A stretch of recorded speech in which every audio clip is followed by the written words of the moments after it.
Donc je travaille pour le bureau français Nos petits frères et sœurs en Haïti.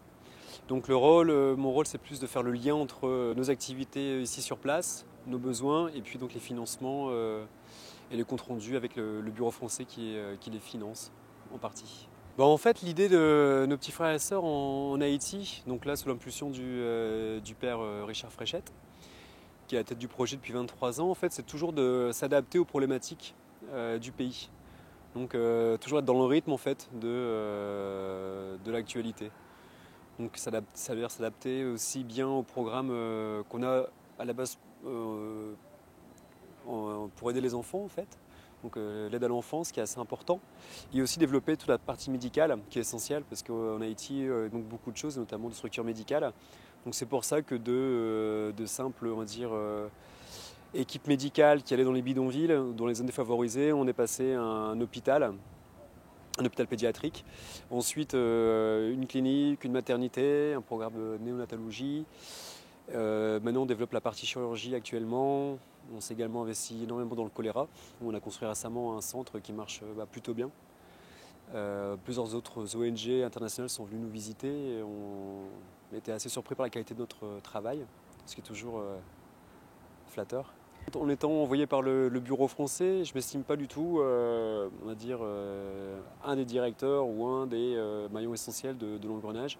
Et je pense que c'est bien justement que ce soit les forces vives du pays, notamment beaucoup de nos anciens péqueños, de l'orphelinat en fait, rentrent dans notre ONG, puis l'aident à la faire avancer, à progresser, à se développer, parce qu'en plus, non seulement ils ont l'amour du pays, mais en plus ils ont la connaissance de la culture. Donc après, donc c'est un mélange. Moi, j'apporte des choses qui sont innées, on va dire, à ma culture, à ce que j'ai appris, mon expérience de la vie en France, et puis en même temps, je m'imprègne de ce qu'ils font. Mais en tout cas, je pense que c'est bien, au contraire, d'être dirigé par des équipes d'Haïtiens, pardon, et travailler main dans la main, comme ça, en avançant dans la même direction.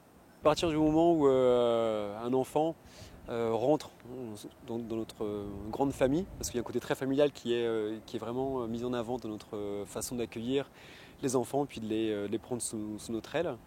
L'idée c'est de les accompagner et de les suivre comme pourrait le faire un parent avec son enfant. À savoir que c'est pas parce qu'un enfant grandit à 18 ans, la majorité quitte par exemple sa famille pour aller faire des études, etc., que les parents prennent plus de nouvelles et les laissent à l'abandon. Donc on développe vraiment ce côté aussi qui est très très relationnel. Et en même temps c'est logique, quand il y a un enfant qu'on voit grandir, qui arrive par exemple à l'âge de 5 ans parmi nous, puis après il a 10 ans, il a 15 ans, voilà, il y a un lien de plus en plus.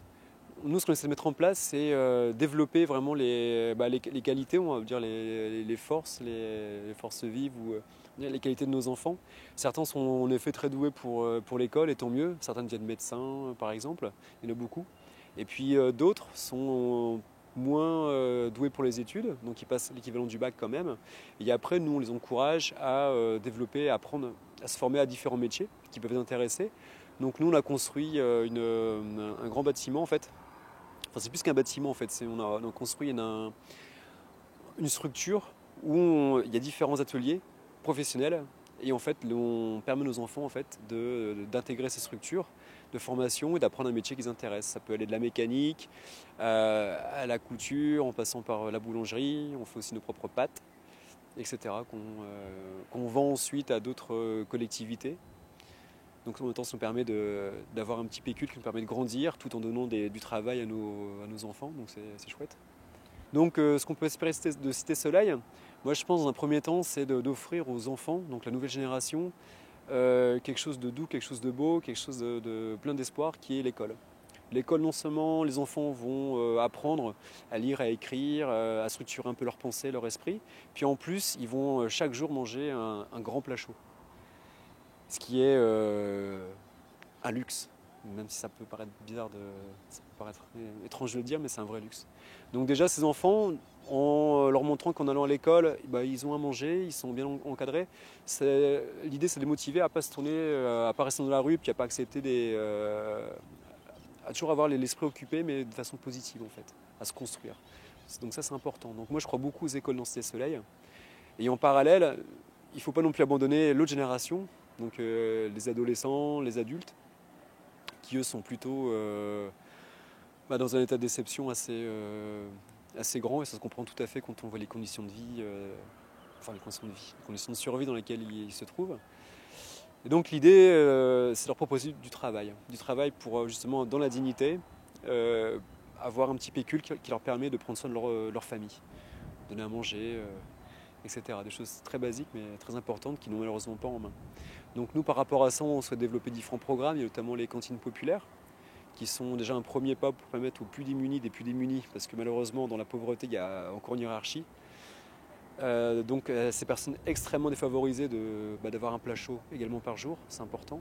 Puis ensuite d'autres choses qui sont que je trouve intéressantes, en tout cas d'un point de vue, qui sont valorisantes d'un point de vue humain, par exemple construire un cybercafé pour permettre pour, pour une somme modique, hein, mais pour permettre justement à ces personnes d'avoir accès sur le monde.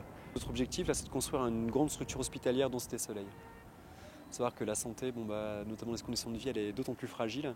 Et là, construire un bel hôpital qui soit non seulement beau, parce que c'est agréable d'être accueilli dans un lieu qui soit beau, on se sent digne, on se sent humain quand on est accueilli dans un bâtiment qui est propre, avec un beau sourire, et en même temps une capacité assez grande, assez importante pour pouvoir gérer l'ensemble des patients, des malades qui auront besoin de soins, tout simplement.